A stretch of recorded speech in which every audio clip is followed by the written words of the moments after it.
Hey, everybody. Happy Wine Wednesday. Gotta grab my wine glass here. Happy Wine Wednesday. I am personally sipping on some Chardonnay. My new thing is buttery Chardonnay. Like, it goes so great with any kind of fish dish. My new thing is like salmon with crab. Anyhow, let me know in the comments what you're sipping on. But I have my buttery Chardonnay. Let me know if you've heard of it, if you like it, what you think of it.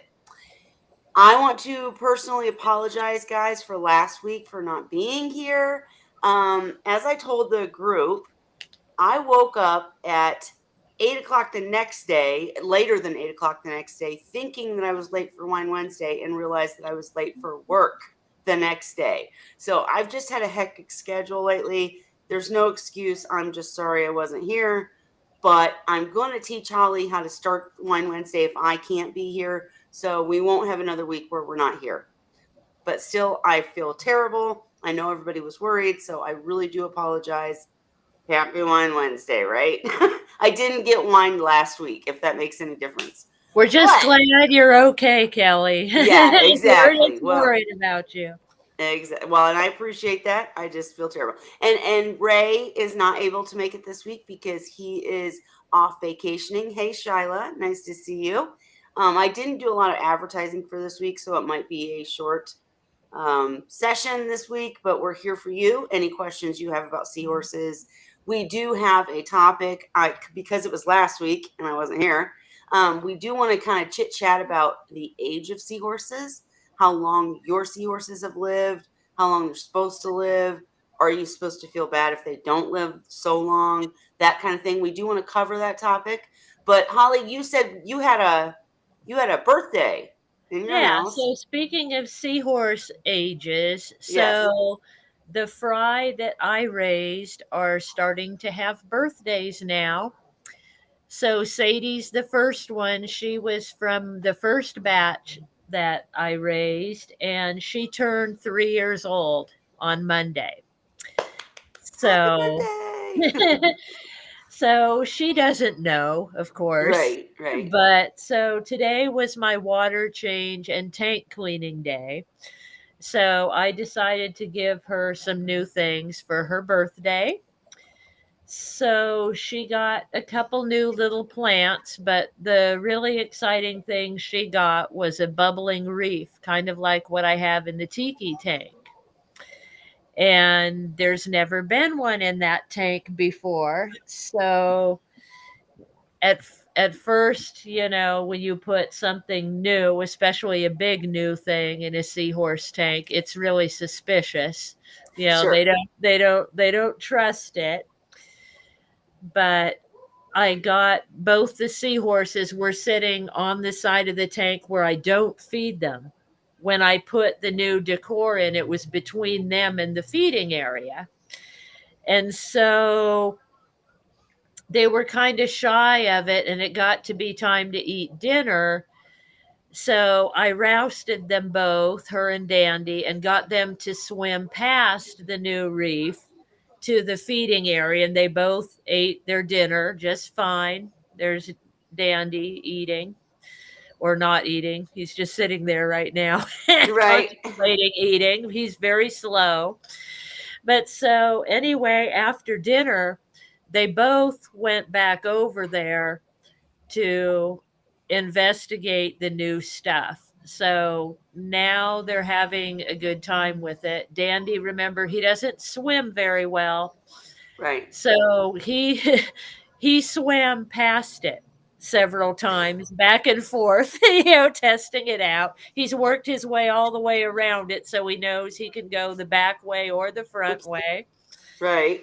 And then Sadie has now gone across it, both in back of it and in front of it.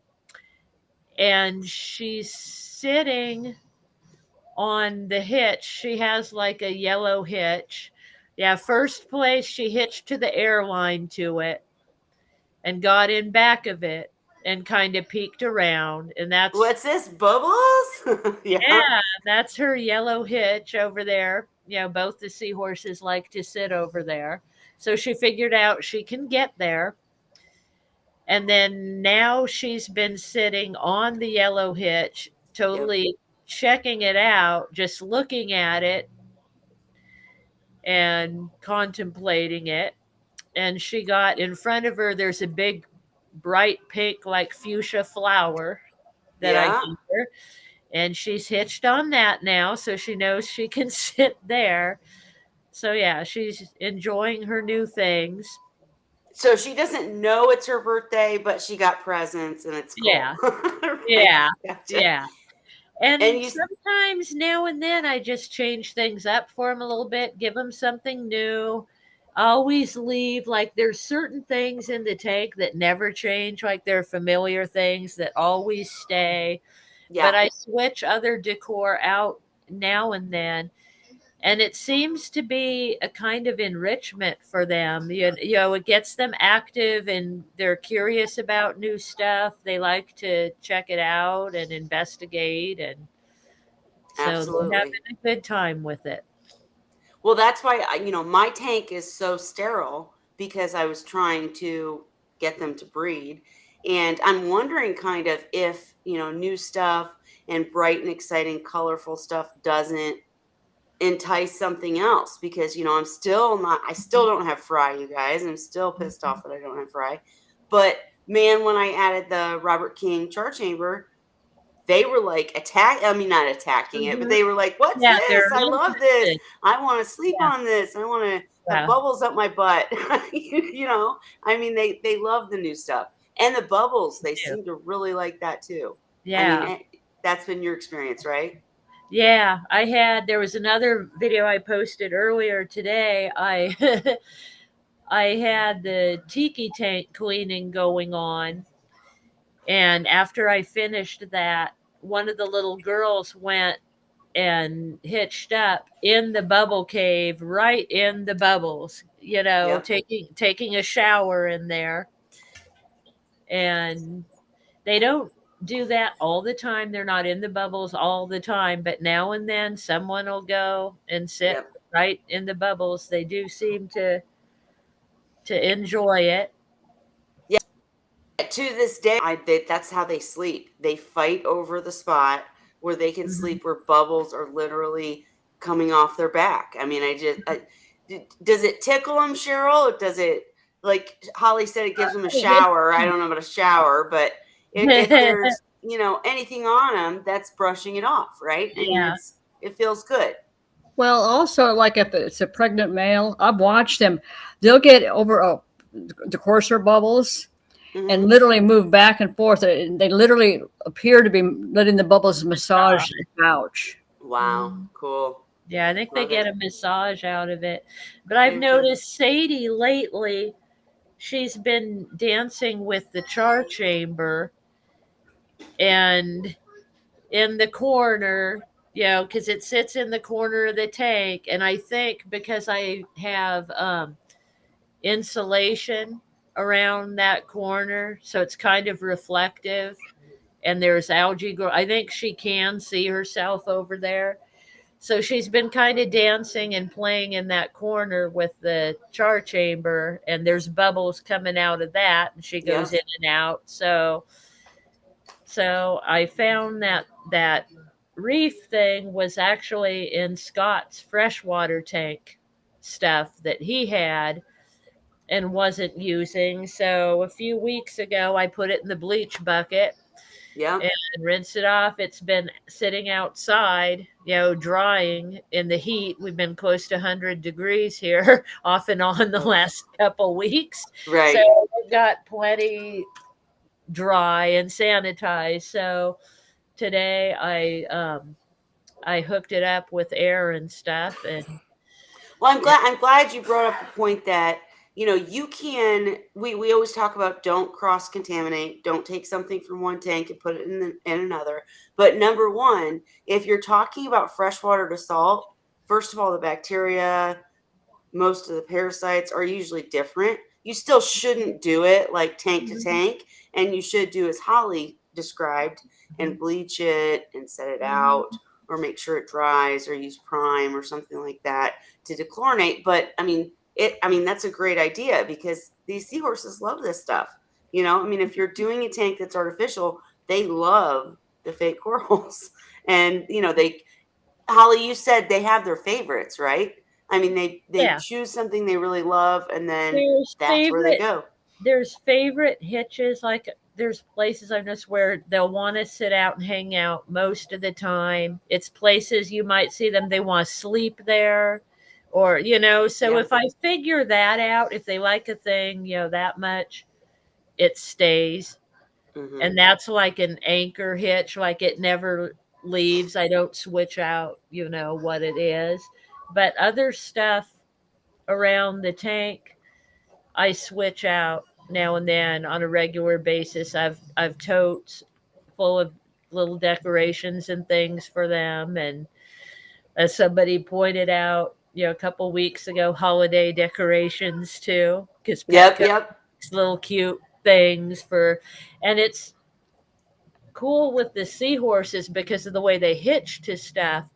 It's almost like they'll pose with these things, for pictures. So it makes for a lot of cute pictures and stuff. So Well, and it's enticing for them. I mean, think about it. They're, you know, yeah, they're in the same area, and I know they are in the ocean too. But having something new, yeah. like you I said, mean, they're like, "What is that?" But they trust you enough. They know that they're safe in their tank, and then they, get to explore it, and then they're like, "Oh, this is cool." yeah, it takes them a Bubbles up my butt.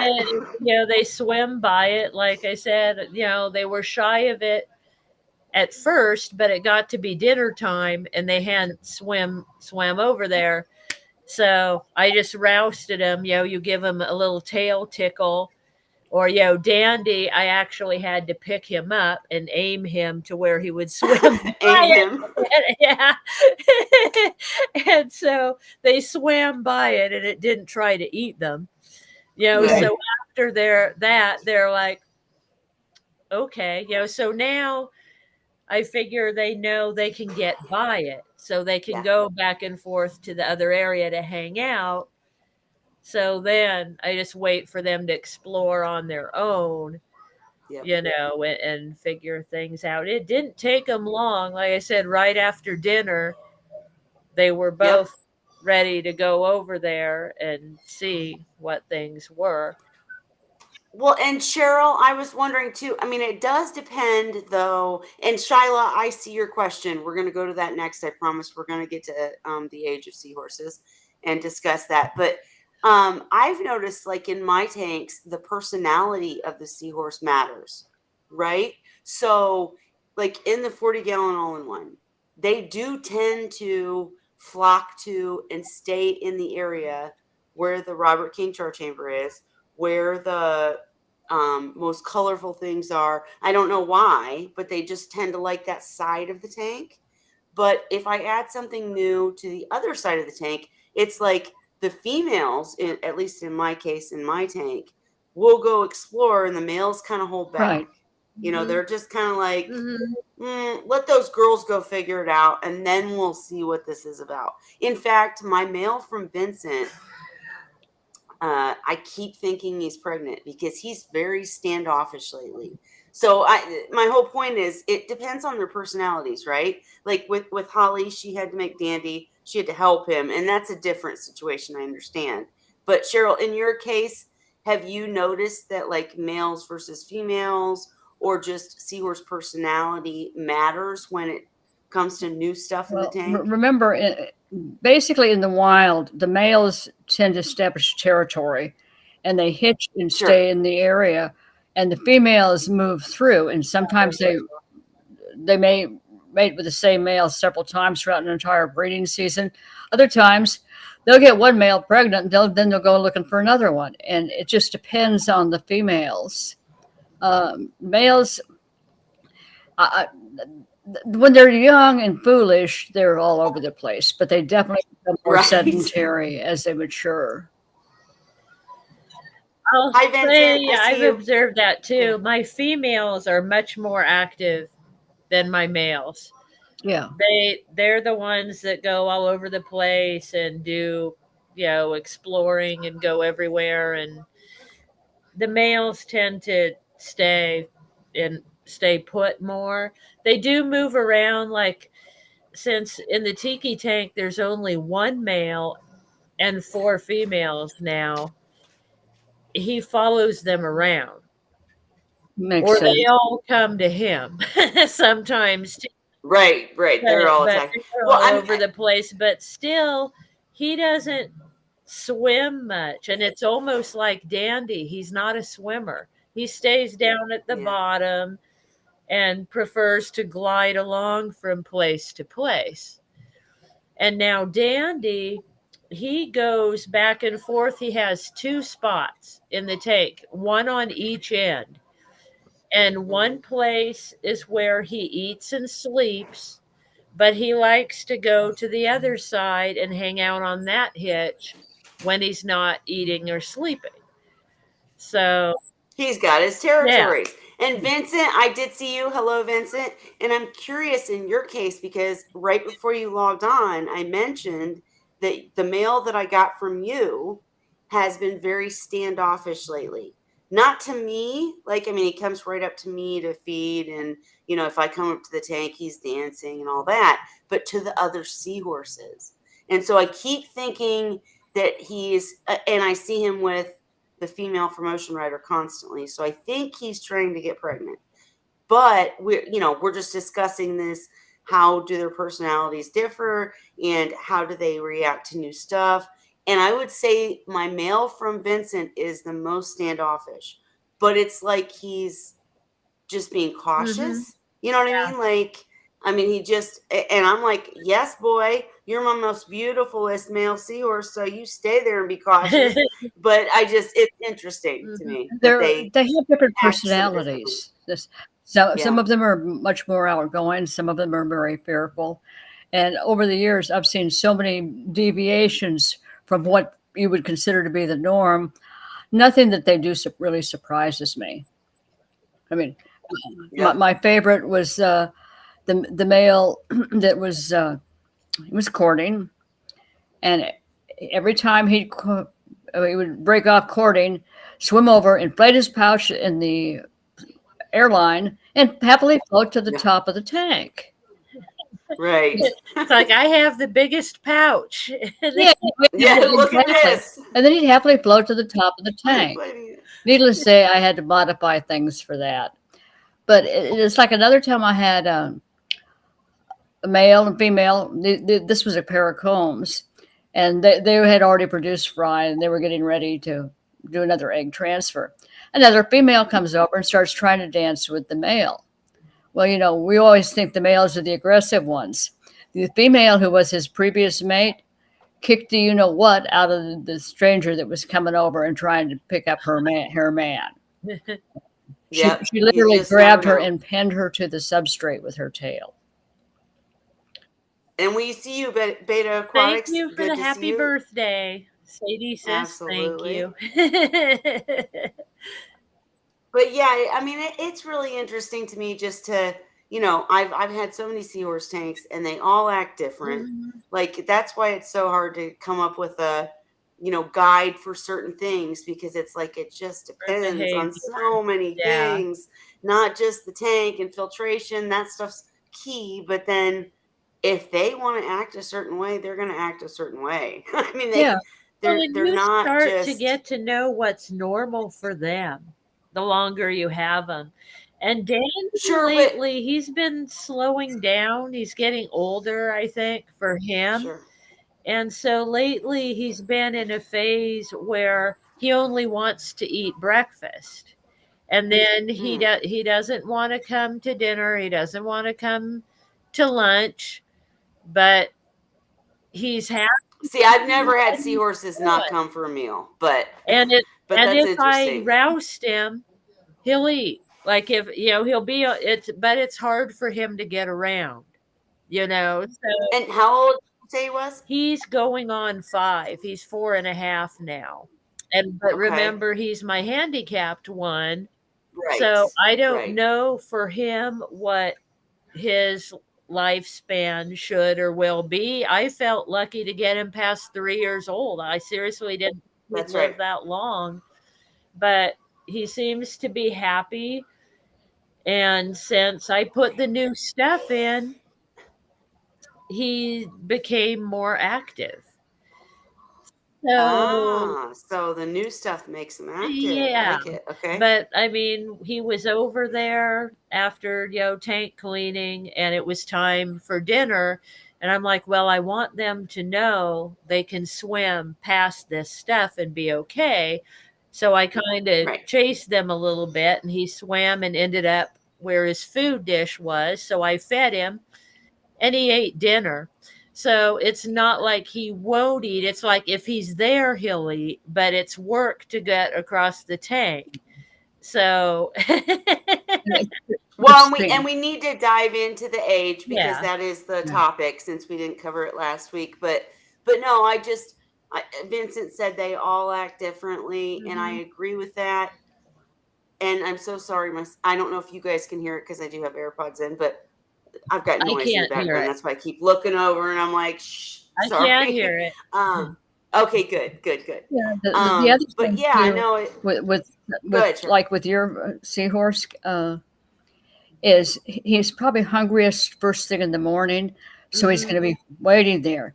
Later in Yeah, the day, he's going to do the "I'll get there to get some food when I finally get there," which is going to take a exactly. while. Yeah.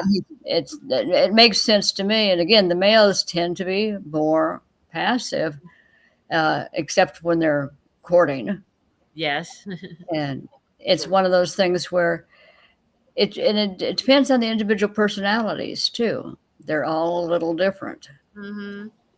But I have noticed though, and we're going to jump into age right now, but I have noticed that, like I said, in my 40-gallon all-in-one, like in my 65, I've got stuff all over the tank, like different shaped rocks.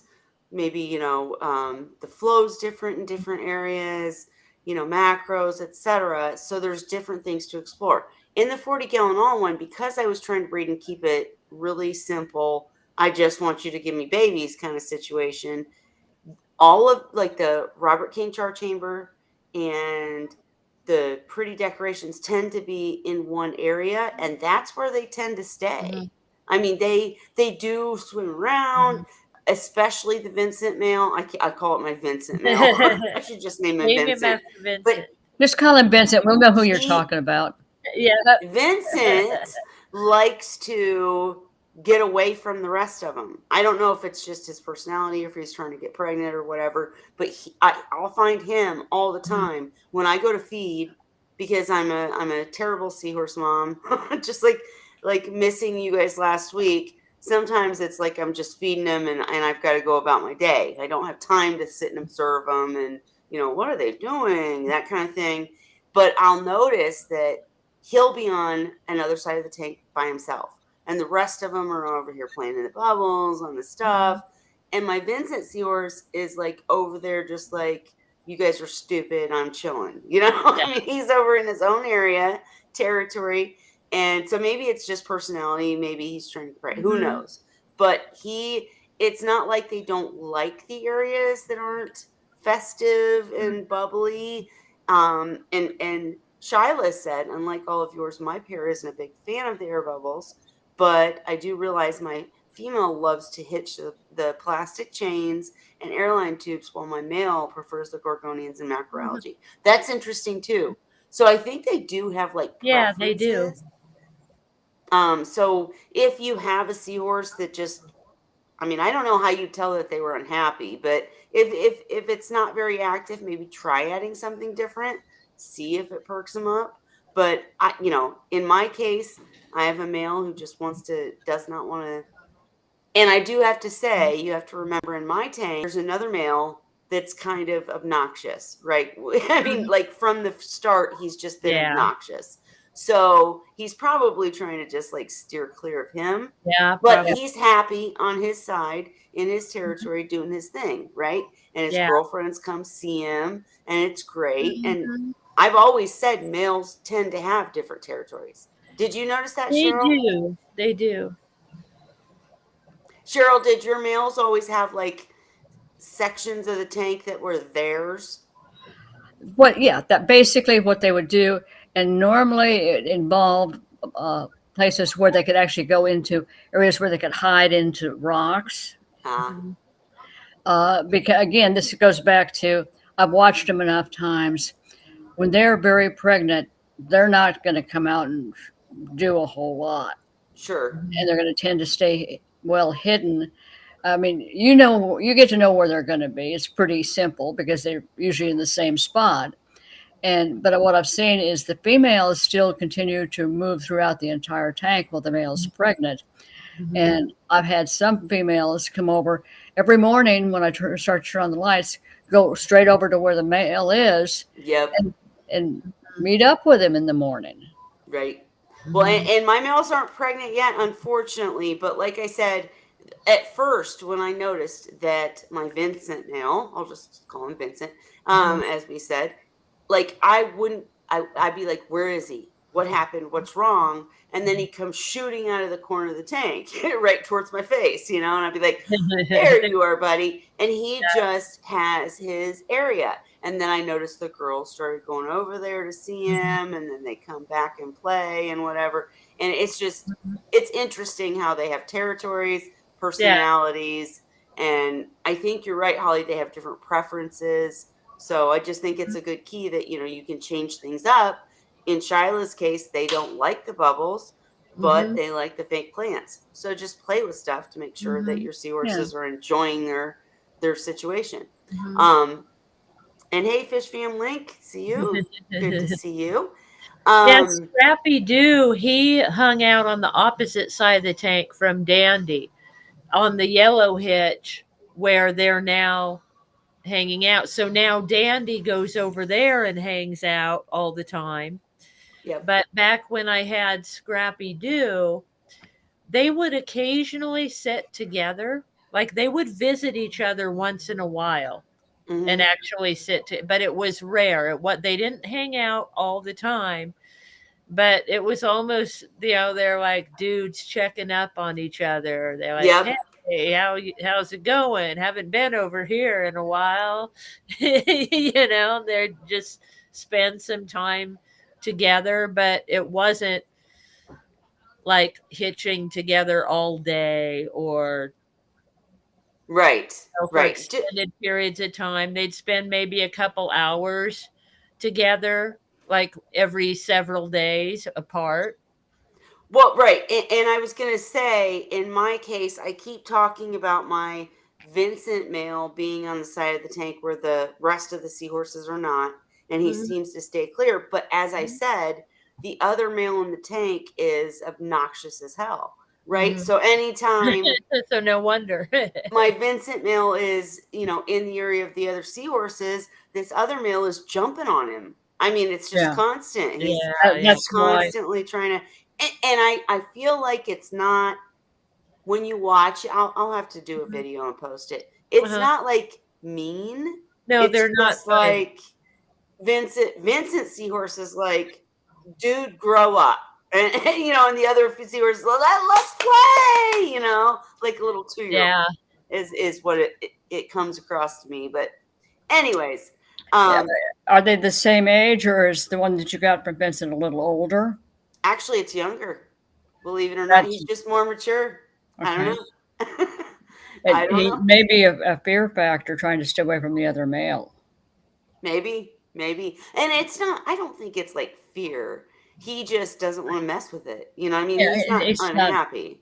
I have coming up in my memories now on Facebook lately. I have way back when I added Scrappy Doo and Sadie to the tank, to the display tank, after they matured. And at that time, I still had their dad in there and Dandy. And they were all kind of fighting over hierarchy and the females at that Sure. time, the three males, even Dandy, which is which is I always felt bad for him, because of he's not got very good motor skills. He always had trouble maneuvering, and here he is trying to wrestle these other males over females. Oh, poor But Dandy. I mean, things after a while just kind of worked out, and then they left each other alone. There wasn't really any scrapping anymore, and Dandy, I think, kind of worked out that he can't mate anyway. Yep. So he just kind of became a friend to everybody. And the cool thing was Sadie always favored him and stayed friends with him, even though he couldn't mate with her. She chose him to hang out with Aw. over Scrappy Doo Mm-hmm. because he was always gentle with her. The others were always chasing her, Yep. and he was her first friend. And they've stayed friends, ever since. I And love that. and so even though she went dancing with Scrappy Doo occasionally, in later times, it didn't upset Dandy because she always came back to hang out with him. Yep. Yeah, She was his so forever buddy. yeah, Absolutely. so it did end up, working out for all of them on that level. Yeah, But and I but happen to I've never have had Fry since either. right. Since their dad passed away, he was my only male seahorse that had Fry. Well, and let's jump into age because I think age has to do with fry Mhm. too. Like maybe not in my situation because my seahorses are all still young. Oh Mhm. boy. Okay.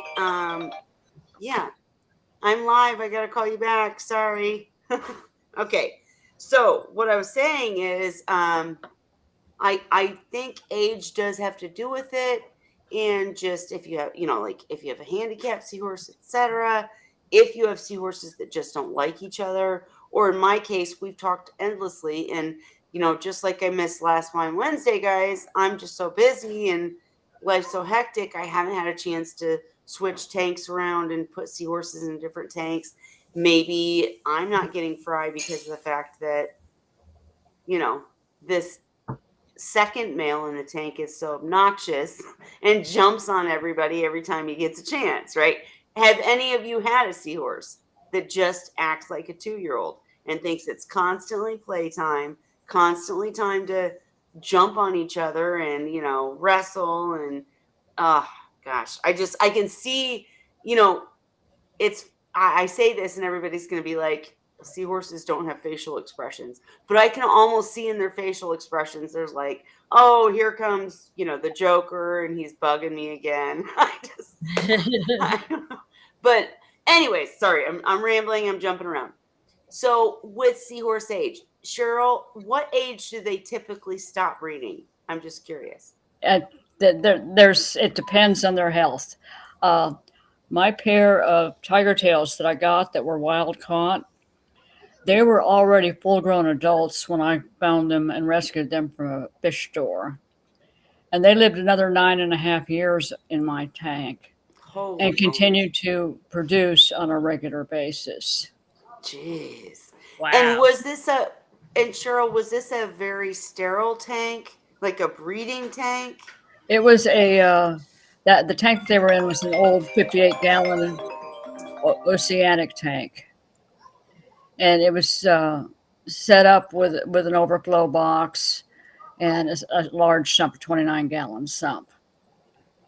And they were the only two seahorses in that tank because I was concerned that they were going to carry disease and I didn't want to kill up everything else. And in reality, they did a fabulous job. Right, but I think that makes a difference if they're the only two seahorses in the tank, don't you? And they had a lot of space. Well, yeah, they had a lot of space. Uh, there was another combs in the same tank at the fish store when I grabbed those two, and this was a female, and she was racing around attacking the other two. Oh, Oh, wow. geez. Yeah, I mean, she was. There was no way I was taking her home. She was a disaster. Wow. But it was one of those things. They were sold to me as black seahorses. My Hmm. goodness. That's nuts. So aside from that pair, Cheryl, let's dive into the age of seahorses, how long you should expect your seahorses to live. In your case, go ahead. Go ahead, Cheryl. I was gonna say it depends on the pairs or the seahorses. Uh, So it depends on the Right. pairs, the seahorses. What do you mean? It depends on the adults. It depends on their condition. It depends on your water quality, your tank maintenance. Uh, there's it's like Dan used to say, it's a giant jigsaw puzzle. Get one piece of the puzzle in the wrong place, and you're going to have problems.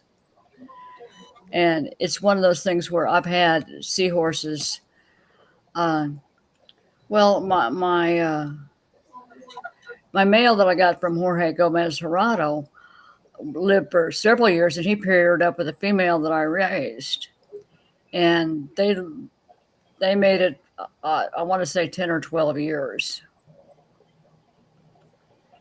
Wow. Just it depends. When I first got into seahorses, I was lucky to keep them alive for 2 to 3 years. And over Okay. time, I kept modifying what I was doing, trying to figure out better ways to increase my productivity, uh, increase my livelihood in terms of their length of their overall length and growth rate. Yeah. The male that I got from Jorge was probably at least 8 or 9 inches long. Wow, that's big. So That's you what he know that that's it what he was grew kind of to. older to begin with. Yeah, that's what he grew to. Hmm. Uh, some of my own that I've raised and some of my combs I've had for let me back up. I've been at this going at this for about 20 years. And the first 3 years I was a total failure. After 3 years, I started being able to actually raise a few of the fry and get them to adulthood. Then another couple years after that, I was getting fry that I'd raised pairing up and making their own fry. Hmm. And then I started getting overrun with seahorses. So just to let everyone know, Kelly had a little emergency to tend to. So we're still here and we'll still chat till she gets back. But I'm interested, Cheryl. So what do you think is out of all the seahorses you've kept, what's the average age that they tend to get to? Like what are most of them able to make it to? They Or should easily be able to make it to 7 or 8. about 7 or 8. That's assuming that everything's That normal. everything's good and nothing Yeah. happens along the way. Okay. And again, it's going to vary by species. It's going to vary by water quality. It's going to vary by what you're feeding them. We know that mysis shrimp aren't a good doesn't have really a good nutritional profile. Mhm. We know that even the mysis shrimp that's frozen flat packs basically Mhm. is lacking in the HUFAs and EPAs that they need. So there's so many variables. Mhm. Uh, and let me give you an example. Okay, I had I had a pair of combs that were courting, and Dan called me one day and said, "Okay, I can't get mine to sexually differentiate. How are you getting yours to differentiate?" I said, "I'm putting some in with an adult pair, and they're all getting a pouch." Hmm. So I put a young male, but what didn't know it was a male. Then I decided to try an experiment for grins. I set up a tag next to where an adult pair was, put him in the tank next to him where I could watch him. He developed a pouch within 2 weeks. Hmm. And I did the same thing with larger tanks. Erectus are no problem. Erectus, they'll develop a pouch. I mean, we know the females will develop a pouch. They're a completely different thing to handle. They're also easier to work with. And again, Right. you've got to look at the species also because there's a big difference between working with engines or combs versus working with erectus. Right. And thank you, Holly, for taking care of that when I had to take that call. Sorry, guys. No problem. But I would say too, I like what you said, Cheryl, about it depends on so many factors. So Mhm. like if someone if someone's watching this years from now and they've Mhm. set up a seahorse tank and they have a successful seahorse tank and the seahorses live 4 to 5 years and then but it's like I guess what I'm trying to get at is it depends not only on the species, but as Cheryl said, the water quality, what you're wanting to get out of your tank, right? Mhm. So if you Mhm. just want a seahorse tank, maybe with other fish, maybe with other stuff in the tank, you're gonna have probably, I think, a shorter lifespan Yeah, it's like because you put pipes in with seahorses. Most pipes are wild caught. You have just potentially introduced a pathogen that could conceivably either kill or shorten the lifespan of your seahorses. And you're saying that as a negative thing because it is, but it depends on what you want, right? Yeah, There's nothing wrong with someone wanting a tank that is full of different things and understand and know that they may not last as long as if you have a exactly. very sterile tank and different aims, different gains, right? Exactly. And there's so many variables with a tank. Uh, I bought some live rock when I first started. Never made that mistake again. And Right, I put it in the tank. And the next thing I see is an extremely large crab coming out of the rock, right, going for my seahorses. Well, needless to say, the rock and the crab got moved, right. but he could have easily killed all those seahorses. So Sure. it just depends on what you've what you've got, how much time you have, and how many pieces of the puzzle you've gotten right. That no, absolutely agree. Well, And it Shiloh, sounds like even Cheryl said, her first few years with the seahorses, she wasn't getting them to live long. No, right, It took right. some time to with and, things. and But wait. Now that we have captive bred seahorses, if you get captive Mhm. bred seahorses, I don't know about 7 or 8 years is what I Mhm. mean, because it does depend on the tank, if you're Mhm. experienced, if you've set everything up right, all the building blocks that Cheryl just talked about. But I think that I would say 5. That I would I say liked I would what Dan say getting said. A oh, couple of weeks ago, yep. Dan commented. He says he thinks for a beginner, first time keeping seahorses, probably 3 to 5 years yes, is, and and then he that's said good. he That's said darn good. for 5 to 10 years once you're more experienced in keeping them. I Because like I'll that. say straight up, as pretty much a beginner, this is the longest I've ever had seahorses, and stuff happened along the way Sure. that I wasn't prepared for and learned from.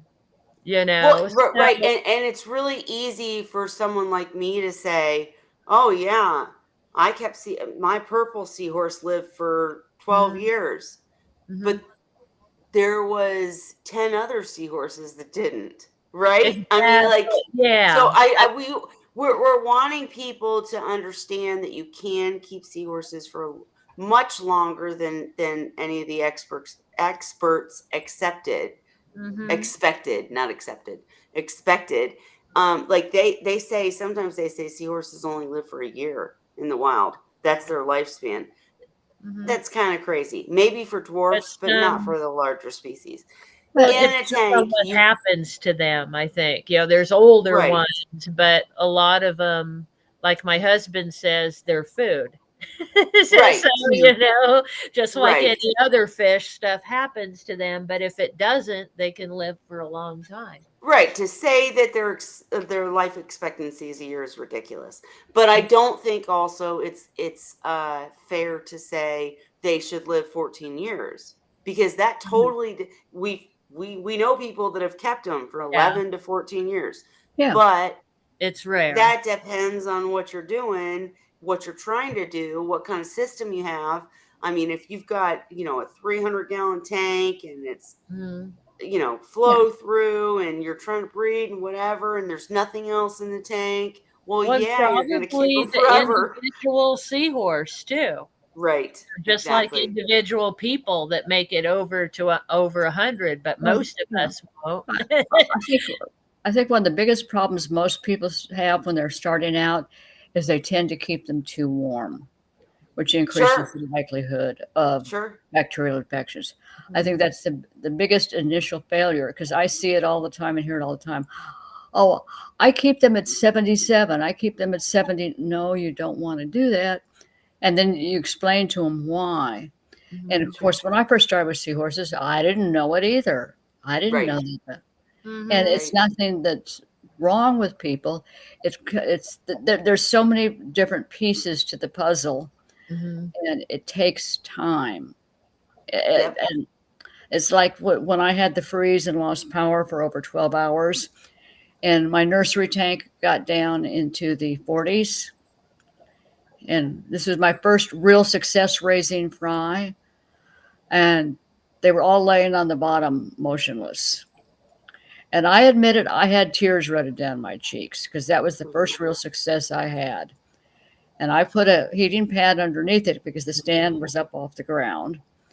And I spent 3 days slowly increasing their temp back up to 70 degrees. What But do you know?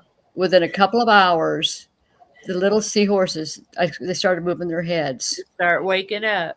Then it started swim, and then they start to swim toward the top, and they'd realize it's a lot colder up there than it was down. They'd go dashing back down to the substrate where it was warmer. And I didn't lose any of them, but that was sheer dumb luck on my part.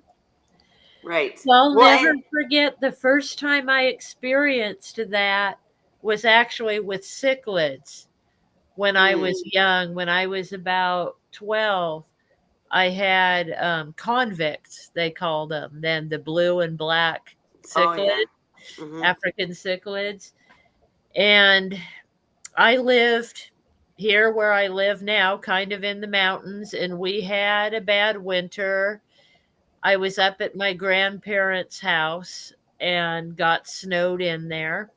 Power was out for about a week, and we didn't make it home until the end of that week and got home. Power's still out, and the tank was frozen. I mean, it was so cold in that water. I don't even know what the temperature was because I couldn't read it. It wasn't even on the chart on the temperature thing.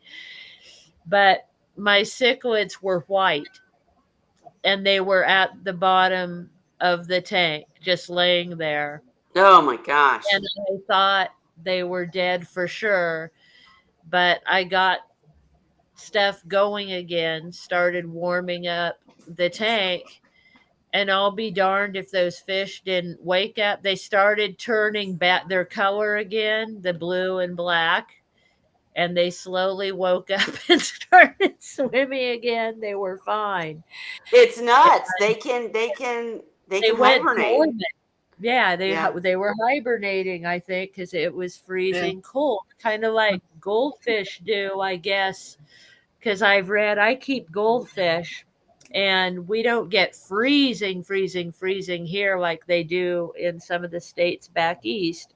But I've read like in New York, like upstate, if you have goldfish ponds and stuff and they freeze over during winter, they'll be fine. You just don't feed the fish in winter. Yeah. And I've done they that. go dormant or sleep through it or whatever, hibernate, and you're good to go again in the spring. So I guess some fish have that capability. Yeah. Benson made a Absolutely. good point too. He Go said ahead. they breed better, I think, in pairs with no competition. That's very true because there's nobody else to house them and they can do their thing. And I think they tend to live longer in basically inclusive or exclusive pairs than in larger groups because there's no competition. Well, and And that's what I was saying earlier, Cheryl. I'm glad you brought that yeah, up because it depends on the tank you set up, right? It depends on your goals. It depends on if you're just trying to make a Mhm. pretty seahorse, reef type tank versus if you're trying to breed or if you're trying to just keep a couple of seahorses and have a really cool seahorse tank. The way you set it up, and again, as you were just saying, the temperature, all these other factors factors factor in to Mhm. how long they live. Mhm. But I think that once you get, I like Holly's basic, or Dan's, I guess, basic Mhm. answer where, 5 years for an inexperienced, 10 years Mhm. for an experienced. Do you guys agree with that? Yeah, I think the 3 to 5 and then 5 to 10. I noticed on all the websites I was checking of breeders and then also just anything that came up when I googled it, their lifespan for captive bred erectus, it's generally 4 to 7 years. Yep. That's what all the breeders claim. So is there, ones that are outside of that? Of course, but that's the average, I think. Sure. If And I they're would, well cared for. And yep, other than that, it depends on the individual seahorse, I think, just like it depends for individual people. And I see Vincent was saying that he could see it being a year in the wild, and that's the reason for the large amount of fry, the best chance of survival. Who knows absolutely. how many out of every 100 survive in the wild? Well, I've seen it. It's actually 2 out of 1,000 is, Jeez. is the number that I've seen that they claim yeah, and seahorses. it's going to vary by species because the differences in the difference between Injun's fry and reed-eye fry versus erectus fry is if you've never seen the difference in real life, you'd be amazed how small some of these fry are. I Mhm. Sure. mean, engines have fry. I used to kid about it. They look like an eyelash when you're standing right up next to the tank, Mhm. and you back away from the tank at all. You can't even see them when they're first. Yep. I can't even imagine. Mhm. That's nuts. But no, I mean, I like that because we're talking about the difference in species. Shiloh is saying whitey eye are a little bit different, and Mhm. but I have noticed, you guys, and I'm going to admit this, that the seahorses, it also depends, like you said, it depends on the species, depends on the tank, depends on so many different factors as far as age. But I have noticed that the seahorses that I raised Mhm. or live as long as the seahorses that I received from a commercial captive breeder. Mhm. So, do you think that that is because they have a different environment to raise the seahorse in, that when I get it, it has more strength? Like Cheryl, you were talking earlier about live feeds and what they do for conditioning. I just know that the seahorses I've raised have lived probably what we're talking about 7 years ish. Mhm. Whereas I had a pair of seahorses that I received that lived seriously over 10 Mhm. years. So, I mean, is it because of how they're raised or their feeding schedule, or does it just depends on too many things to say? I think it just depends on too many different things because there's too many Mhm. things that could go wrong. Yeah. Uh, Yeah. Diet is one problem with seahorses. We know it's a problem. Sure. We know that trying to add artificial enrichment to the mice or shrimp or whatever really is not terribly effective because it just washes off when it goes in the water. And there's a lot of there's a lot of things like that that it's like I'm always looking for new ways. When we were finally able to get the what was it? The other little shrimpy guys that are saltwater. Brine Anyway, shrimp? No, no, no. Brine no, shrimp no, aren't no, saltwater. no, No. the frozen. Anyway, The krill? I yeah. don't know. Anyways, go ahead. Anyway, uh, I noticed that the seahorses not only enjoyed them, but they really consumed them well. And this is a saltwater species that's I want to say Arctica tonensa. Anyway, Oh, I you're don't know. talking species. We're not going to know. Anyways, go on. But depending on what diet is just one factor. Sure. And a lot of people say, oh, well, they can do fine on uh, mysis shrimp. Well, the mysis shrimp that we get most of the time is fresh water. It lacks the nutritional profile that saltwater species needs. So we need to supplement them. Obviously, Artemia is not going to do the trick. It's going to be even worse. So how do But you wait, if you enrich Artemia, though, aren't you giving them what they're lacking? as long as you enrich them with a good enrichment Enrichment, right? media? Yeah. Right. The other thing too is so many people when they have set up a seahorse tank, they want to have other fish in there. They want to add pipefish. They want to add cardinals. They want to add who knows what. And all these can also be stressors on the seahorses. So basically, what we need to say is, know what you're getting into. I mean, Yeah. because there's nothing wrong with that if Mhm. that's what you want to do, but don't expect your seahorse. Like we put out this information. Oh, seahorses should be living to this age, but if you're setting up a tank for different purposes and your seahorses aren't the main focus, and you're not setting up focused on the seahorses, then they may not live as long. If you want your seahorses to live really long, set up focused on seahorses, right? I mean, and care I think, about yeah, food, it's important filtration. to set realistic expectations, Yeah. based on, circumstances and Well, things, it's and like how you do your tanks. most people that raise seahorses, they're raising Artemia to feed the newborns fry. Well, right there, even with enrichment, it's still not a suboptimal diet. And Mhm. I'm going to, I started raising Apanamensis copepods years ago. They're easy to raise, they produce in vast numbers, and you can actually easily produce enough to feed your fry. It's much more nutritious. It's a saltwater species. It's got the nutritional profile that you want. See, Dan would disagree with you though. He's always said copepods cannot feed fry enough. That it's not enough.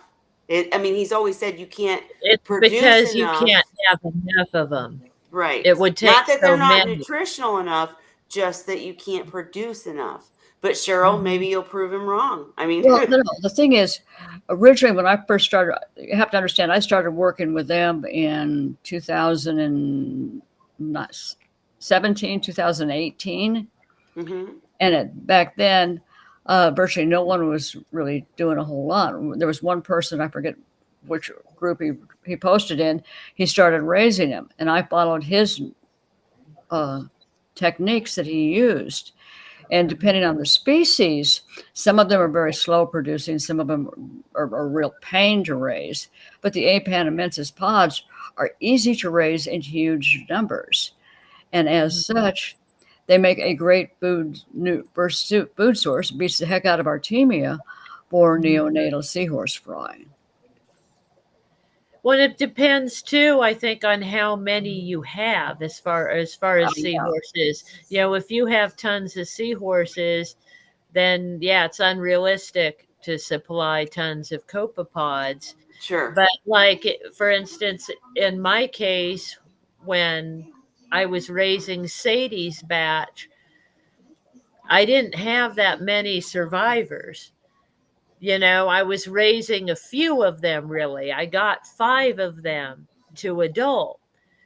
So when you're at that stage where you only have 8 or 10 of them, you It's might different. be able to have plenty of copepods. yeah. Right. Well, Well, and Chad Clayton did a lot of research on them and was also very beneficial in terms of providing information on propagation and rearing. The other neat thing about them is they don't require live macroalgae. They will survive and reproduce. Oh, the apocyclox, Mhm. apocyc. How do you say it? Cyclops Apocyc. panamensis, yeah. Yes. They will uh, basically feed off of not live artificial feeding materials, Mhm. artificial, Mhm. and they do very well. Well, and I do want to mention too, for anyone who watches this later, that it does depend on, again, what you're trying to do, what we're talking about. We're talking right now about raising fry, right? If you just buy a pair of seahorses, expecting them to live till 12, you don't know how they were raised. I mean, so You you don't can't. I'm just saying you can't beat yourself up if you set up exactly. properly for seahorses. You care about the temperature, you care about the Mhm. filtration, you set it up properly, depending on your desires for your Mhm. tank. I think that I'm going to keep going back to Dan and Holly. Mhm. Reiterated the lifespan. I think that that's a good gauge. And And things happen along the way that affect them. I mean, things that happened to me were like power outages, sure, heat waves, equipment sure, failure. right, Different things happen that you're not necessarily planning for or can't control, right. but that's going to affect them. Right. So I mean, And the so, basic point is we can help you keep mhm, your seahorses for a very long time. Right. If you set mhm, up properly, you take care of them properly. We can mhm, show you how to set up, or we can show you how to keep them for a long time. But do not ever beat yourself up if they don't live for 14 because years. yeah, Right. shit Yeah. Yeah. happens. Yeah, shit Right? happens. It Exactly. does. And Shyla said too, whitey eye or smaller species. It depends Mhm. on the species. It depends on so Uh-huh. many things. I just wanted to kind of reiterate, don't ever beat yourself up. If Mhm. you're taking care of seahorses and you're keeping them for years, you've already Mhm. beat what they last in the wild. So there Mhm. you go, right? Mhm. Captive bred species are living longer, producing more fry. Even a hobbyist breeder is keeping the fry living longer than what they do in the wild. So Mhm. captive breeding, go captive breeding. Well, And the And go point ahead. for me, I mean, like you were saying, the ones that you got from a breeder lasted longer, you Mm-hmm. think, than the ones you raised. Absolutely. I can't really tell that at this point because I only have one left that I actually purchased. All the other ones are ones I raised. Dandy is the only one left that I actually bought from a breeder. All the others I have left are the ones I raised. And so it'll be interesting to see going forward how long he does live because he's my handicapped one that I Right. didn't expect to live as long as the others, Right. but he's outlasted the other ones that I got from a breeder. Well, And and there's how something to say old for that. It depends on where you're buying them, right? I yeah. mean, and I'm not saying anything about anybody. Mhm, There's no comment here. It just depends. Oh man, and in their case, it mhm, depends on the personality of the seahorse, the health of the mhm, seahorse. How they were raised. You just never know. I just never want anybody to give up on seahorses because mhm, their seahorses might have not have lasted 14 years because it doesn't always happen like that, you mhm. know. Yeah. But I cut you off, Holly. What were you saying? So now Dandy's my oldest. He's going on 5. He's four and a Mm, half. And then second in line is Sadie, who's 3. And then I have all the teenies left that I raised, and their birthdays in October, they'll be 3. So they're all right about 3. And then Dandy, who's almost 5, mm-hmm. is the ages I have right now. And I'll have to wait and see, who makes it, who's going to live longer. But I've already had problems, along the way. I lost their dad pretty young. I want to say he wasn't even 2 yet, I believe. Sure. And he got bacterial infections, internal bacterial infections. I had some other males. It's interesting. I've had more males succumb to that than females. I have too. But I I've agree. I lost a couple females mysteriously that didn't seem to have anything wrong and passed rather suddenly. Well, one of the things that can happen is if one is carrying a bacterial infection, Sure. and what can happen then is it can cross contaminate the others. But if they're in reasonably good health when the contamination occurs, they can go on for 6 months or longer before you lose them without showing any symptoms. And Hmm. that's where it gets really frustrating is all of a sudden now you're losing them, but why are Hmm. you losing them? Hmm. And No, you want to beat absolutely. your own head against the wall because of it. But it's one of those things. It's a gradual process. Hmm. And Yep. No, I I see agree. things in seahorses that other people look at and say, "Oh, isn't that normal?" And I'll be like, "No." Right. Right. But Right. it's taken me almost 20 years to get to this point. Sure. Hmm. Well, that's why we love having you, Cheryl, and that you help in all the groups and really share the information because setting up right is the key.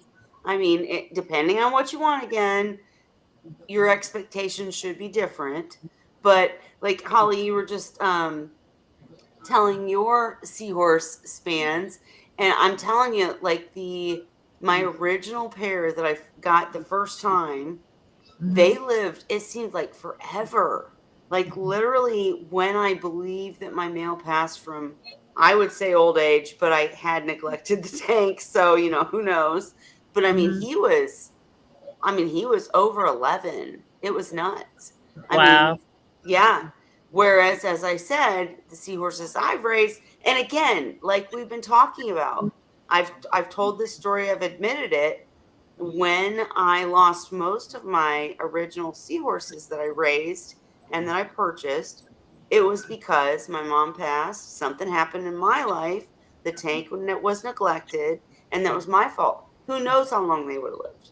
You know what I Yeah. mean? So it just depends on so many things. But, you had Um, extenuating circumstances that put yeah, you in a position where you really weren't able to give take them care what of they it. needed. Yeah. Right, And exactly. that I would not consider to be your fault. That was just a situation Life. that occurred. Yeah. Absolutely.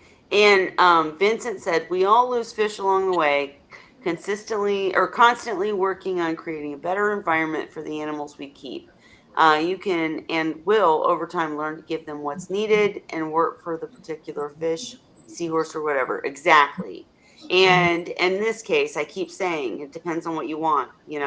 If you, like in my case, I bet these seahorses that I'm keeping in this sterile environment will live a lot longer than seahorses in a reef type situation with a bunch of other factors, right? It's all about the factors that affect the tank. Your filtration, your temp, what you're keeping, all that stuff. So it just depends on what you want. Nothing's wrong. And Vincent also said, all I know is my wife says I need to make my seahorse tanks look better than the colorful zip ties. Right. But again, it depends on what you're trying to do, right? Uh, So totally agree. Got just it. throw But some plastic plants in there. She'll be. right. And I did want to go back to this. Zen Ginger said, maybe a stupid question and possibly traumatic to seahorses if done incorrectly, but with the mandibular Mhm. structure, isn't there a way you could administer meds and supplements via the tube feeding? Yep. Yes. Yes. So answer that, guys, If because if you can, I don't have the skill to do it. I tried it once with my male that was the father of the fry I raised, and I wasn't able to do it.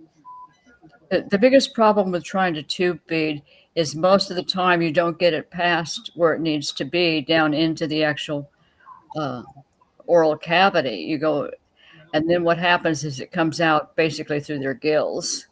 Right. If you watch seahorses eat, they snick a piece of food and puffs of smoke come out of their gills, and it's literally just going back out into the water. And when they eat normally, that's only a portion of the food.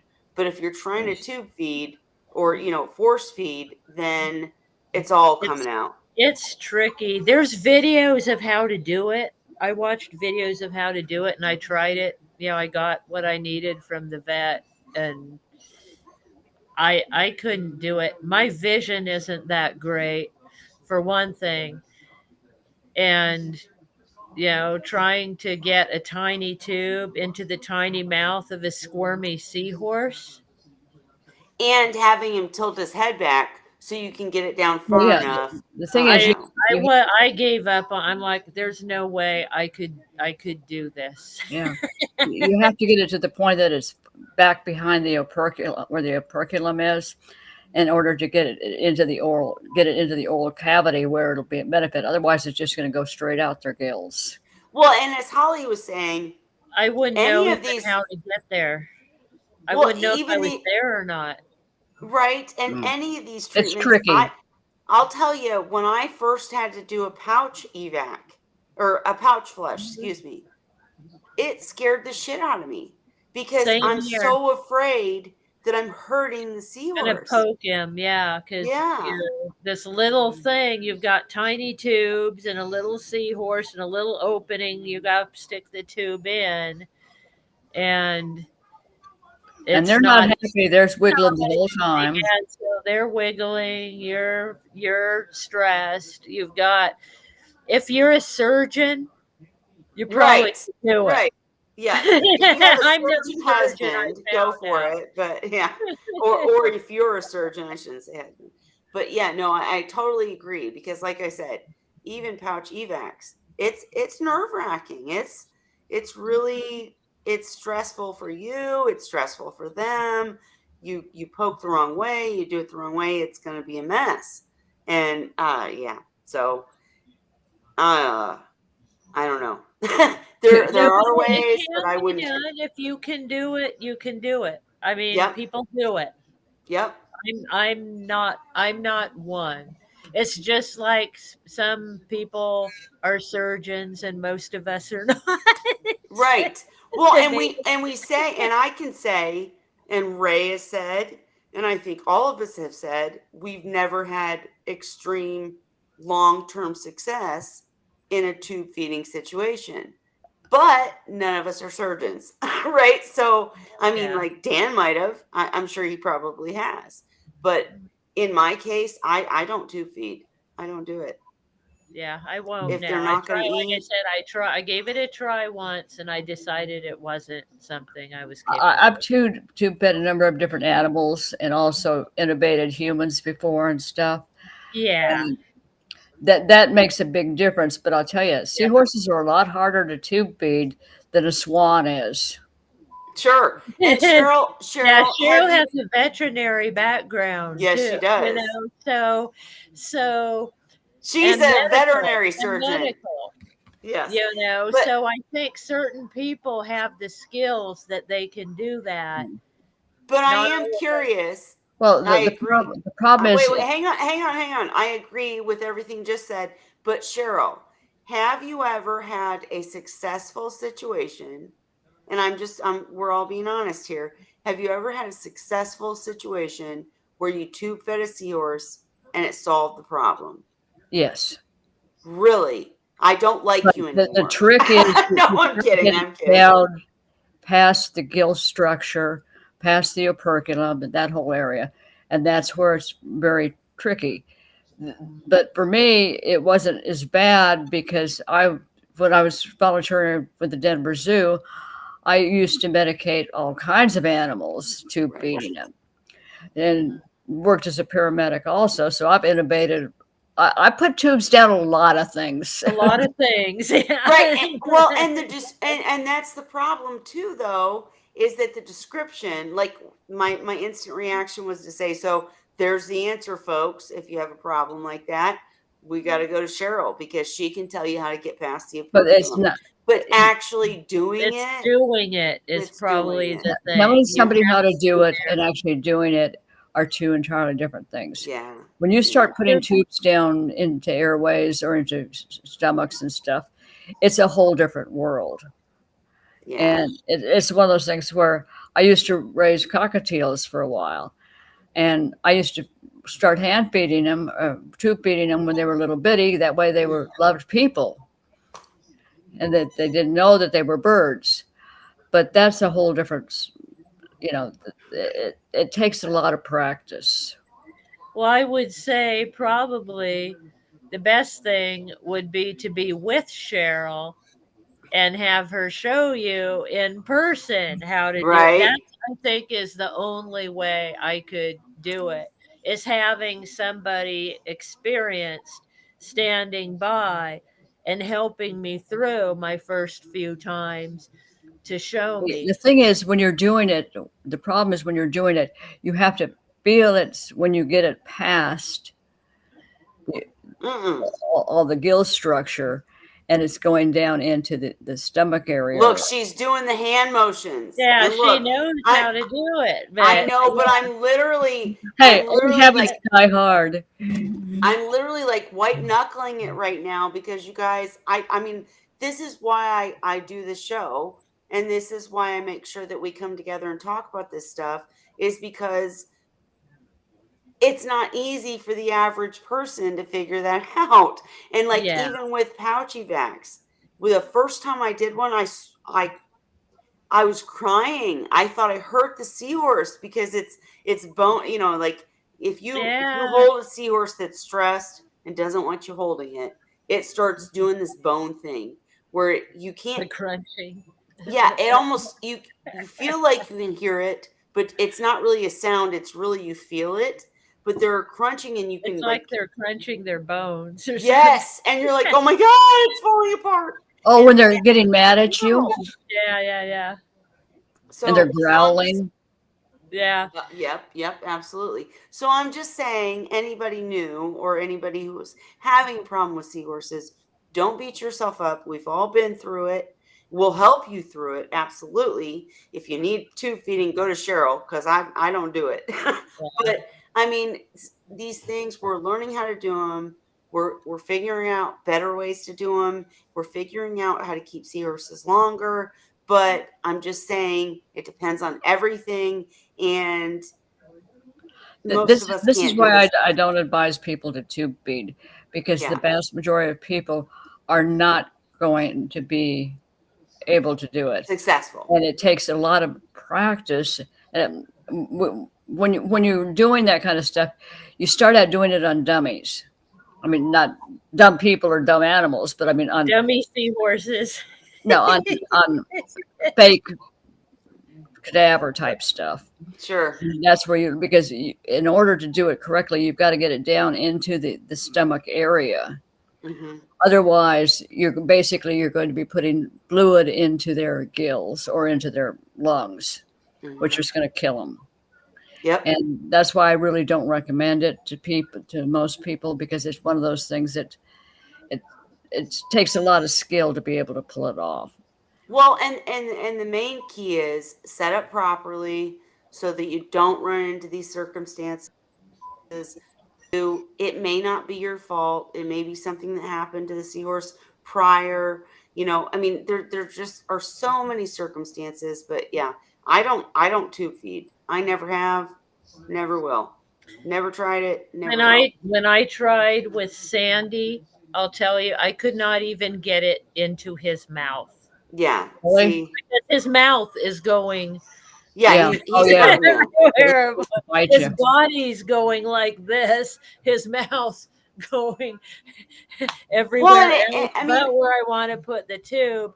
And I guess you can, just like you use clove oil to euthanize them, it can also get them to go to sleep. chill out. Right. And Yeah. I don't know if you can tube feed them during that time. Is that how you do it, Cheryl? Or you do it when they're totally awake and squirmy?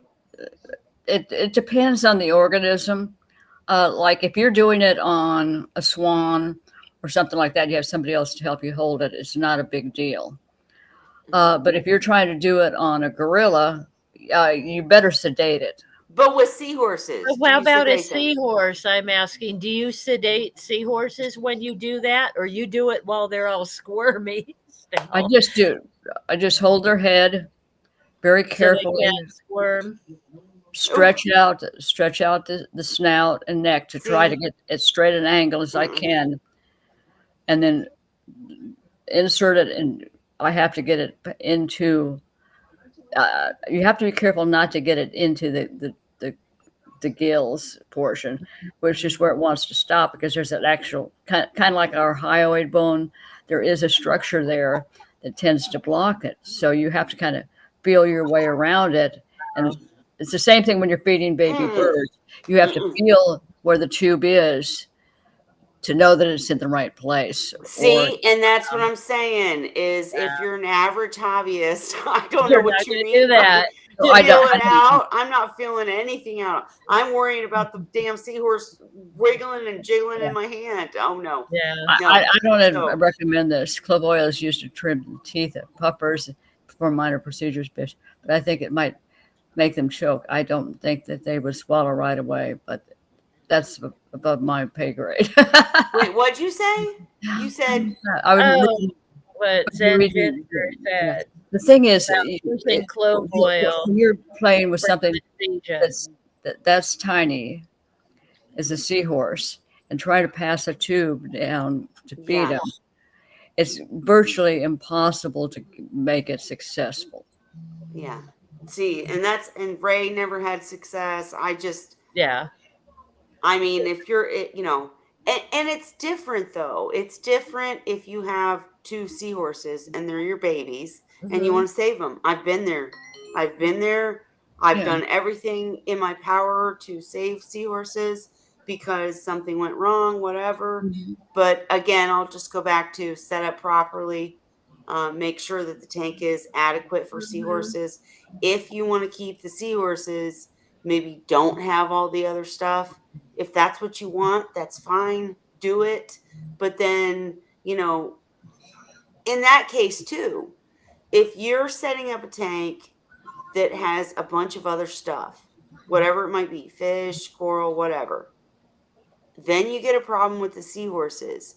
When you start doing all the tube feeding and all this other stuff, they're still going back into that tank where the problem was. Yeah. Right? So, I Well, mean, setting up something totally new for them. The other thing too with It, seahorse, it sounds terrible, but I'm just trying to say decide what you want before you get seahorses. And if you want a tank that's full of other creatures and other things, don't expect them to live 10 years. Don't That have the sounds expectations. Yeah. And be that okay sounds with terrible, the but right. Mhm. It depends on what you want. Go ahead, Cheryl. Mhm. well, I was gonna say the other thing too is like with seahorses, is tube feeding really effective since they don't even have a stomach? Or you're just squirting liquid, even if you're successful in getting it into the correct hole, or you're just basically squirting it out the other end because they're not going to Right. hold on to it.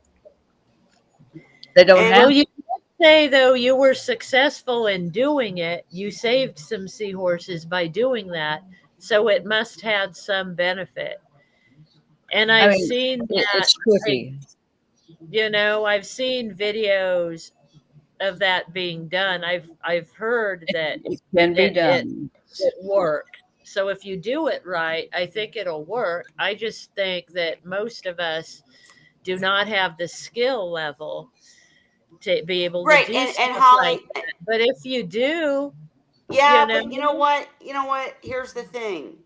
Was it really the tube feeding that saved the seahorse or was it something there's else? something else. True. Right.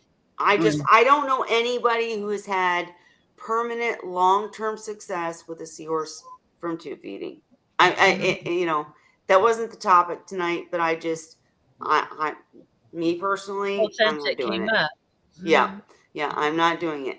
But Zen Ginger said clove oil is used to trim the teeth of puffers and Mhm. perform minor procedures in fish, but I Yeah. think it might make them choke.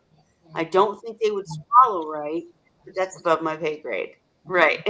Is that what you said, Cheryl? Or Yeah, basically. Mhm. okay, just Yeah, making that's what sure. I was saying is like, would it work if they were under anesthesia? Yeah. You See. know, so it wouldn't. So they're going to be squirmy while you're trying to do it, Yeah. Right. basically. And The again, going problem back to it, totally depends on what you're trying to do.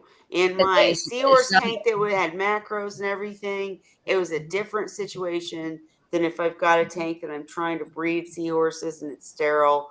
And I might do more for a certain tank than the other. We all love all of our seahorses and all of our fish and all of our tanks, but just the expectation is what I wanted to kind of make sure we hone in on tonight.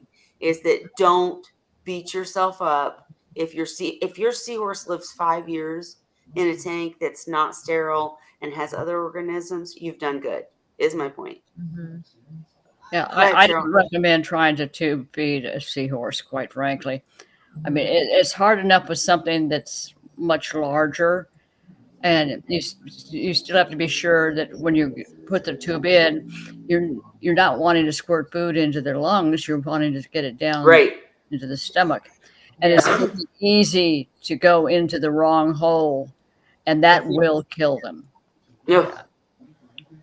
Same with pouch evac. Have any of you guys ever hurt a seahorse with a pouch evac?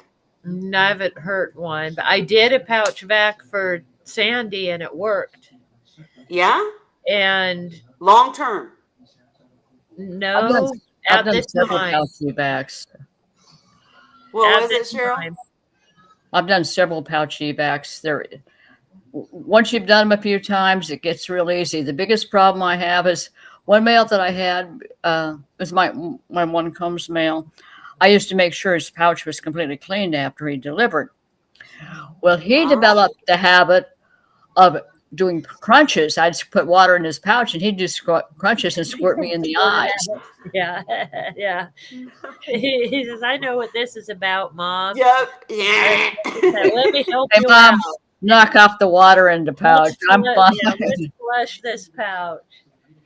Yeah, no, when Ah, I did it for Sandy, it wasn't as hard as I expected it to be. Does Sandy squirt you? But he still no, he didn't squirt me. I did it underwater actually. And it was when he was getting his he was starting to get bacterial infections, and his pouch had gotten full to where he was getting floaty.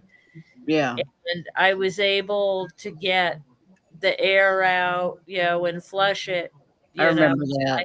I had him underwater, but no, it didn't stop him from getting, he already had an internal infection going on, which I treated him on and I on, remember. like He Kelly did it for was saying, months. for about 6 months, off and on. Like he'd get better and he'd get to go home.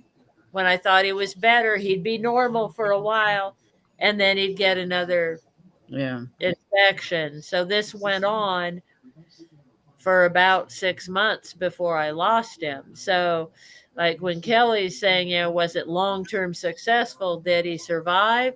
No, I've never had a seahorse survive a bacterial infection long see, term. and Only that's the really hard problem for me is that when we give out advice, we're trying to help people. I have had a seahorse live long term from a bacterial infection. In fact, I've had four, Mhm. but it was different circumstances, and I just don't know why. You know what I mean? Like, I don't know what I did differently in that circumstance because I did the same thing as another seahorse that didn't. I So think it's it's really hard to, individuals. I think yeah, it's different individuals and their strength and immunity. yeah. well, the thing is, too, a lot of this stuff is one of the things I learned when I was volunteering with the Denver Zoo. wild animals, and seahorses are still wild. They're fish, but they're still wild. Sure. Do not accept medication, restraint, etc. Well, and Mhm. in many instances, the stress alone of trying to treat them Mhm. can prove Yep. fatal. Yep. Mhm. Yep. I was gonna say the one seahorse that sticks out in my mind again that had pouch emphysema terribly. Like it just, oh my gosh, I would do pouch evacs. He'd be floating the next day. It was so frustrating. It was a hybrid seahorse, Erectus reedi, Mhm. and the way that he finally was cured was not because of my pouch evacs. It was because I gave up on You him gave up. and I gave up. I put him in a tank of fresh water, and I did make sure he had fresh water every day, Mhm. and he just got better. It was That was it. insane. I mean, it was nuts. Yeah. So, yeah, go ahead, Cheryl. The other problem is we know with many of this stuff, the causative agent, we without doing actual histopath and Sure. some serious stuff, we really don't know whether we're dealing with a bacterial infection or a parasitic infection or a combination thereof. And if so, what it's like with a dog, if a dog comes in sick, you're going to do a culture on it to determine what's wrong with the dog so you know how to treat it. Sure. But how are you going to get a culture on a seahorse? Sure. Yeah. So I would say the key to take from this Wine Wednesday is if you want to keep seahorses, number one, and absolutely the most important thing is set up properly, right? And that can mean different things depending on what you want. You can set up properly with different items in the tank, different organisms, etc. If you want a reef looking thing, fine. Don't expect your seahorses to last 10 years. If you want to keep them long term, if you want to breed them, etc., set up a different way. But either way, take care to make sure that you care about the key features, right? Temperature, like Cheryl said, filtration. Like seahorses need a little bit more than other fish, even if you're setting up in a reef type situation. You gotta make sure they have what they need to succeed, and you can succeed with seahorses as long as you set up properly. That's my main key takeaway. Prevention is worth a pound of cure. Is that the quote? I think that's it, Mhm. right? Yeah. So I don't Yeah, know. it takes some practice to get the tank, the filtration, everything right. And I tell people when they're first starting out, start out with at most two seahorses in a tank, watch them, see how they do, uh, make sure the tank is clearing. Double check all your water parameters. In other words, start out slow, gradually. Yeah. Don't just jump in and buy 10.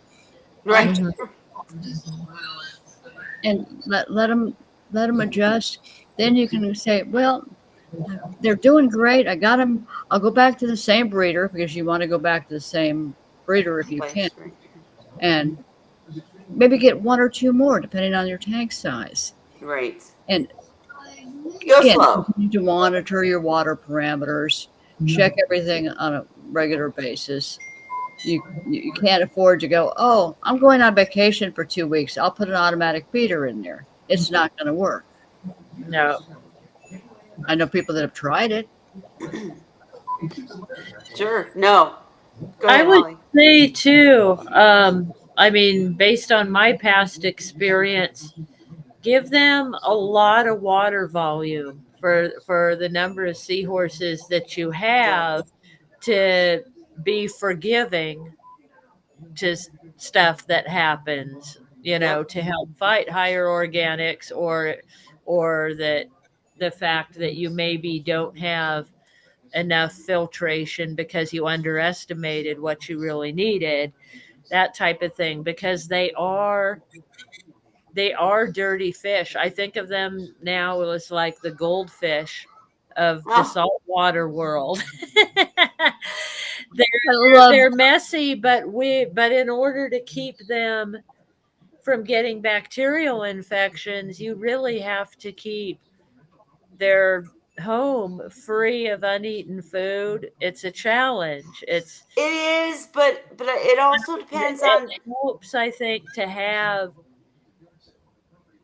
give yourself some leg room. Like Cheryl was saying, I would do, looking back, I would do 2 or 3 seahorses like in a 50-gallon to start.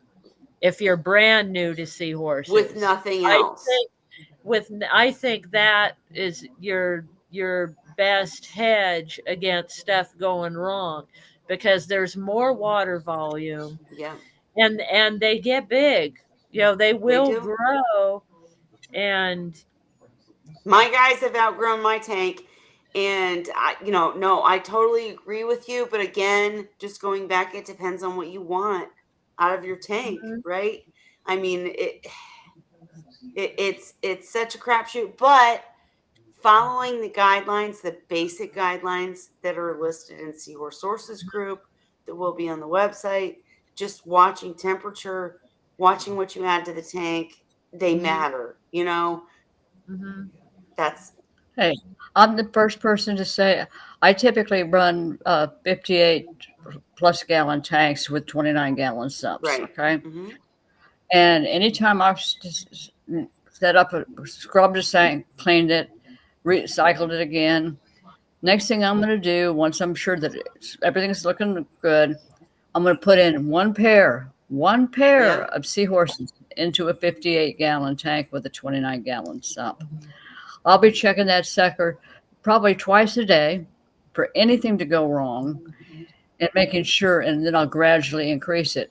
And I have been known to keep over 30 seahorses in a 58-gallon tank, but it didn't happen overnight. Yeah, just Sure. gradually.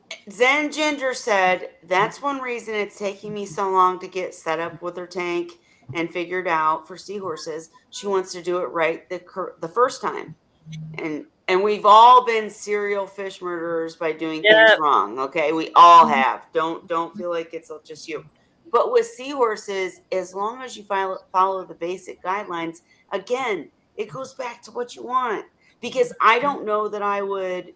I know people that have, and they're amazing. But I don't know that I would want to set up a 300-gallon seahorse tank Mhm. because because you'd want so much other stuff in there. And Yeah. with that water volume, you could do more stuff, but then don't expect the seahorses to last as long as they would in a different type tank that was just seahorse related, right? So it's just Yeah, give and take. It's what you want. And nothing's wrong. Yeah. And to be clear, we're all keeping seahorses alive longer than they would last in the ocean, right? So Mhm. these captive bred seahorses are already having a better life and doing better because we're giving them what they need. Mhm. if you have a seahorse and your first seahorse makes it even to 2 years of age, it has exceeded its wild expectations. Exactly, right? Mhm. And they can live It lots doesn't longer. mean you are a failure. You actually kept it longer than it most likely would have survived in the wild. And the Mhm. better you get at it and the longer you stay in Yes. this, the longer your seahorses will live for you. Right. And Mhm. don't be afraid, like Zen Ginger was saying, don't be afraid, like don't think you have to do all of this crazy stuff just to keep Yeah. seahorses. You can keep them. You absolutely can. It's not that hard. It's just following the basics. I mean, that's it. Yeah. Because I'm like you, Zen Ginger. I'm like, well, I have to do it right the first time. So I have to make sure that everything's perfect and that it never works out for me because it's never perfect. No, no, no. Like I said, shit Right. happens. And the Shit thing is, happens. and it's also, what is your idea Of of perfect. right Right. the first time, of perfect? I'll tell you, the last time I kept seahorses before now, when I wasn't as successful as I am now, and I'm not near as successful as Kelly or Cheryl have been, because I have yet to have someone live to 5 years.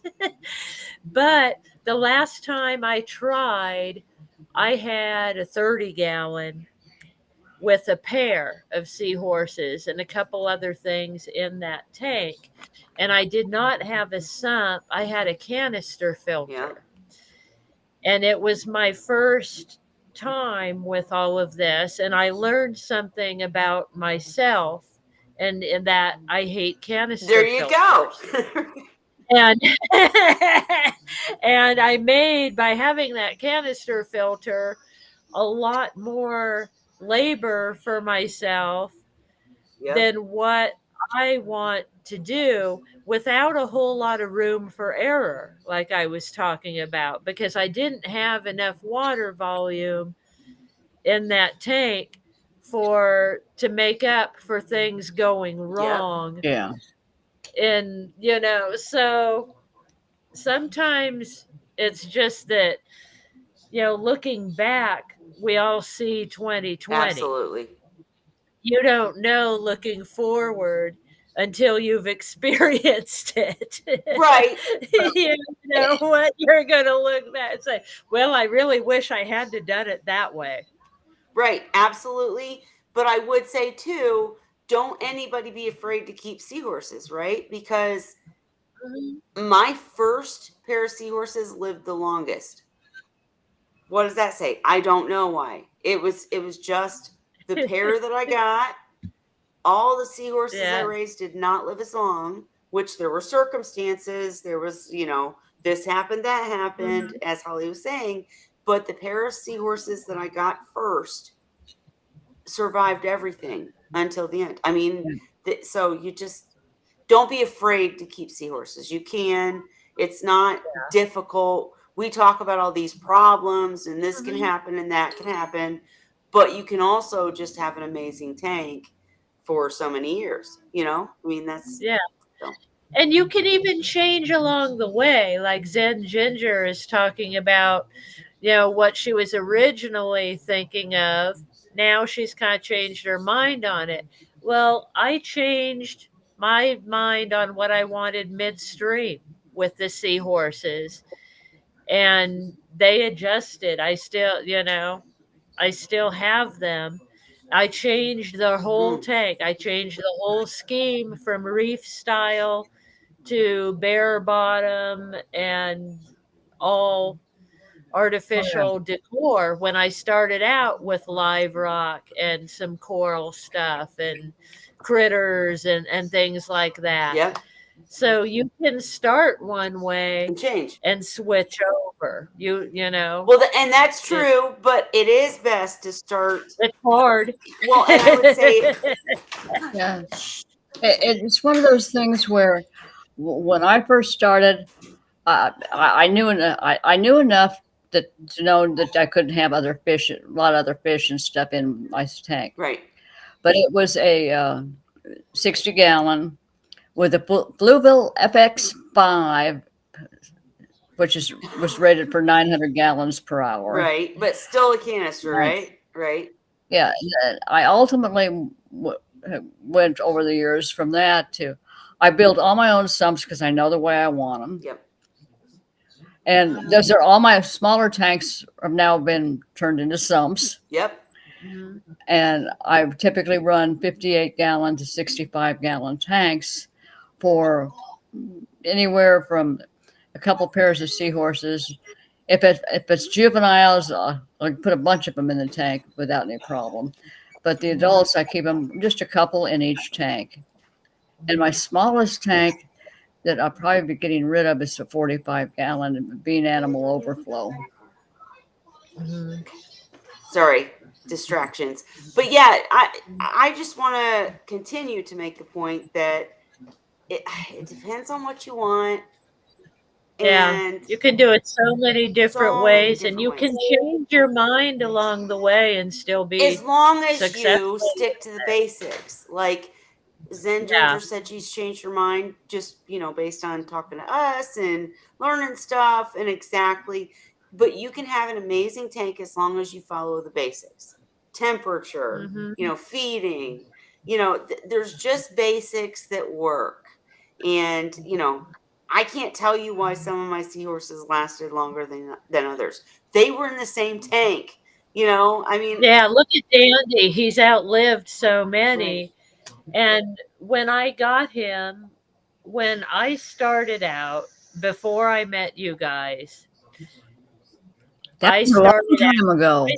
started out wrong. I had crushed coral Yep. substrate, which I think caused some of my initial problems, with the male that I ended up losing that was the father of my fry.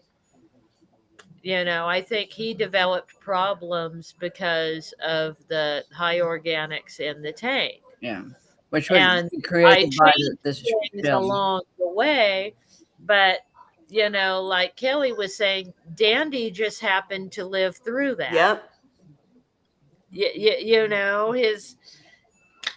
He's got other issues, but not that. So Right. So, I mean, the basic thing is Zen Ginger, don't be scared. Stop putting it off. We're ready yeah, for you to keep seahorses. We need to see your yeah, tank. And I mean, as long as you follow the basics, you're going to be successful. The length of success, we can't gauge. We can't tell you.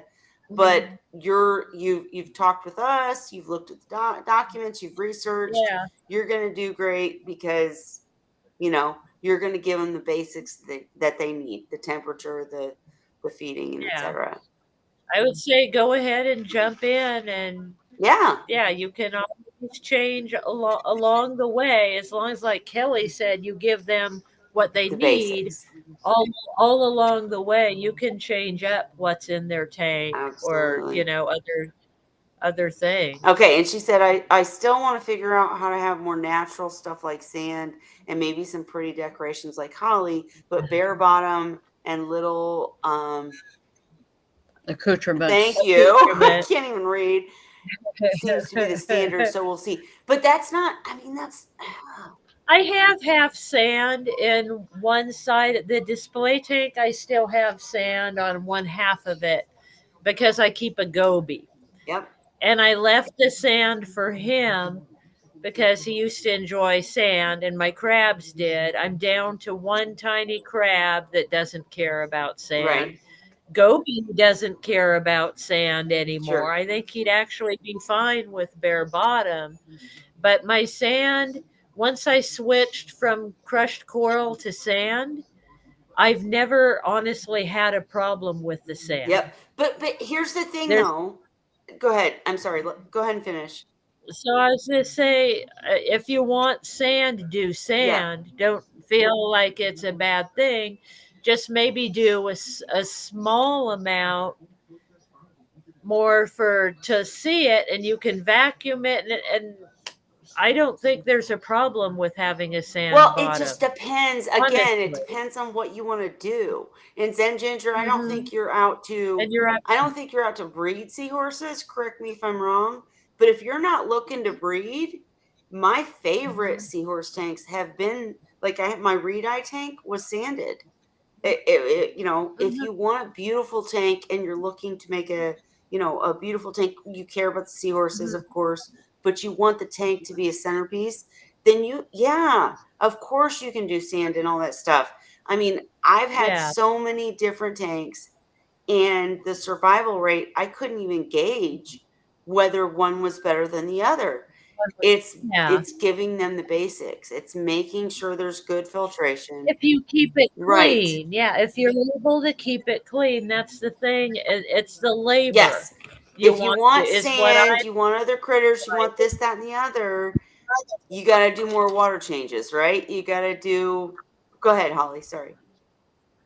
yeah, just a lot of it comes down to what's the labor you're willing to do And I'm to old and and I want what I babies. learned along the way is I don't want a lot of labor with my Right. tanks. It's labor enough the way I have them now, but back when I had more stuff to worry Deal about, about how's this doing? How's that doing? The more organisms you have in the tank, the more you have you're to going care to about. be trying to make conditions right for all of them. Exactly. My And it's favorite a lot more to test, or is there enough calcium for this? Is there enough this for that? Is it getting too? But just Some because, people are fine with that. but I was going to say, just because I'm old, I'm not going to include you in that, Holly, but just because I'm old and I'm to the point where I But I want am. just seahorse tanks that are basic, where I can just take care of them and have amazing seahorses and beautiful seahorses and hopefully someday babies, which will be way more intensive. So I'm out of my mind. But point being, for the tank, I keep it basic because I want it basic. I don't want a lot of work. But my favorite seahorse tanks were the ones with the macros and the Mhm. gorgonians, and they were awesome. But then I had to worry about the lighting for the macros Yeah. or the gorgonians. Then I had to worry about this and that. So it just, I mean, there's nothing wrong with any of it. You just have to decide how much work you're willing to do to keep them healthy and safe. I think that's the bottom line, right? And I don't think, honestly, the seahorses care about whether they're living in a totally natural environment or an artificial environment. If they have places they like to hang out and stuff to do, whether it's your macros or your corals or Well, I want to say artificial stuff, I think they do fine in all of it. I agree. I absolutely agree. And I think you can set up a tank in either way. But I will say this might be an argument for another night because I do have to work tomorrow, guys. Sorry. Real, real But quick, I I'd was like wait, to. hang on, Cheryl. I was gonna Yeah. say I think that what Holly said is absolutely accurate, but go ahead, Cheryl. Actually say what I you're gonna was say. gonna I'm say, trying to think how I'm gonna I'll say it. make this real quick because I know you've got to get some rest. No, go ahead. But there was a research study done on hippocampus Indians, which is the Pacific seahorse, Hmm. and they found that they preferred to hang out in the port area where the boats were docked, Hmm. and they stayed in those areas. The only time they left the areas was when there was major flooding and got a massive amount of fresh water coming into the docking area, and they lived there in basically in with the boats. Right, right. Well, and what I was going to say is, I think it really does depend on. Um, there's something to be said for the natural biosphere, right? Like there's something Hmm. to be said for the organisms that we can't give to a sterile tank, right? Hmm. I mean, and I don't know what that something to be said is because I'm not an expert in that area. But if you talk to many people, it's a good argument. Maybe we could Hmm. get an expert in here and have that argument.